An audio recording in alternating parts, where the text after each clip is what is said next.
Hello అందరికీ welcome back to my channel అండి. అందరు ఎలా ఉన్నారు, బాగున్నారా? నేనైతే చాలా బాగున్నాను. ఈ వీడియోలో ఏంటి తెలుసా, చూస్తా ఉన్నారు కదా, చెట్లు నాటుతానమాట. చెట్లు ఎవరైనా నాటుతారా, మొక్కలు నాటుతానమాట.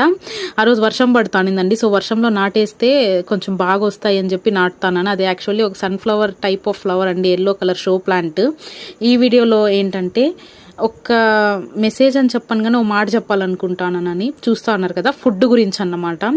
నాకు చాలా బాగా గుర్తుందండి. నేను 10th 8th ఇంటర్ అలా చదివేటప్పుడు మా మమ్మీ వాళ్ళు అంటే అంతకు ముందు కూడా వెళ్ళే వాళ్ళ పనికి. నాకు ఊహ తెలిసి నేను ఆలోచించింది చాలా ఆ టైంలో చదివేటప్పుడు అంతా అసలు వీళ్ళకి అన్నము కూర తప్ప ఏ టైప్ ఆఫ్ ఫుడ్ తెలియదండి. ఎందుకంటే అంత కష్టజీవులు మా అమ్మ మా నాన్న అయితే ఇప్పటికీ కష్టపడతా అన్నారు. అండ్ నేను అప్పుడే ఫిక్స్ అయ్యానండి, నాకంటూ ఒక జాబ్ వచ్చిందంటే వీళ్ళని చాలా బాగా చూసుకోవాలని చెప్పి. చూస్తా అన్నారు కదా మీరు ఈ వీడియోలో. ఫస్ట్ ఆఫ్ ఆల్ ఏది వండినా ఏదైనా కానీ ఫస్ట్ అమ్మ నాన్నకి అన్నకి పెట్టిన తర్వాతే లాస్ట్లో నేను తింటాను. నేను మీకు కూడా ఈ వీడియో ద్వారా అదే చెప్పాలనుకుంటున్నానండి. దయచేసి మీకంటూ దేవుడు ఏదో ఒక చిన్న జాబ్ లక్షణంగా ఏదో ఒకటి ఇచ్చాడంటే ఫస్ట్ మీ ప్రయారిటీ పేరెంట్స్ అండి. దయచేసి పేరెంట్స్ని మాత్రం నిర్లక్ష్యం చేయొద్దండి.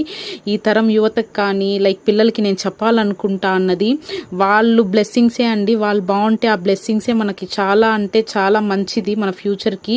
సో నేను ఈ మెసేజ్ ద్వారా ఇదే చెప్పాలనుకుంటాను. నా వల్ల ఎంతవరకు అవుతుందో దానికి మించి నేను మా అమ్మ మా నాన్నని చూసుకుంటానండి, ఫ్యూచర్లో కూడా చూసుకుంటాను. ప్లీజ్ సపోర్ట్ మీ చెప్తానండి. దయచేసి మీ వల్ల ఏదవుతుందో అండి, ఒక్క ఫుడ్ అని నేను చెప్పట్లేదండి, మీ వల్ల ఏ హెల్ప్ అయినా అది ఎటువంటిదైనా ఫస్ట్ పేరెంట్స్కి చేయండి. వాళ్ళ రుణం తీర్చుకోండి. వాళ్ళు మనల్ని కని పెంచి కష్టపడి ఇంత వాళ్ళని చేసి ఇలా మనల్ని ఒక స్టేజ్లో పెట్టినందుకు వాళ్ళని రుణం తీర్చుకోండి. అంతకుమించి మనకి ఏమీ అవసరం లేదండి.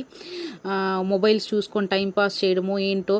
యాక్చువల్లీ నేను నైట్ షిఫ్ట్ చేస్తాను. నేను సీరియస్లీ చెప్తా అన్నాను, అసలు ఎంత నాకు డ్రౌజీ ఫీలింగ్ ఉంటుందంటే అయినా కూడా నేను టైంకి నేను తిన్ననో రెడీ అవుతానో అది సెకండరీ అండి. టైంకి వాళ్ళకి ఫుడ్ చేసి పెట్టడం నాకు ఇష్టం అండ్ నా ఇంపార్టెంట్ కూడా. ఎందుకు అనేసానంటే చెప్పాను కదా, ఇంతకు ముందు వాళ్ళకి అసలు ఈ ఫుడ్ అన్నము కూర తప్ప ఏమీ తెలియదండి. ఇన్ని వెరైటీస్ ఆఫ్ ఫుడ్ కానీ నేను ఇదే ఫిక్స్ అయ్యాను. అండ్ ఇంకా పైన కూడా ఇలానే ఉంటాను. Thanks for watching.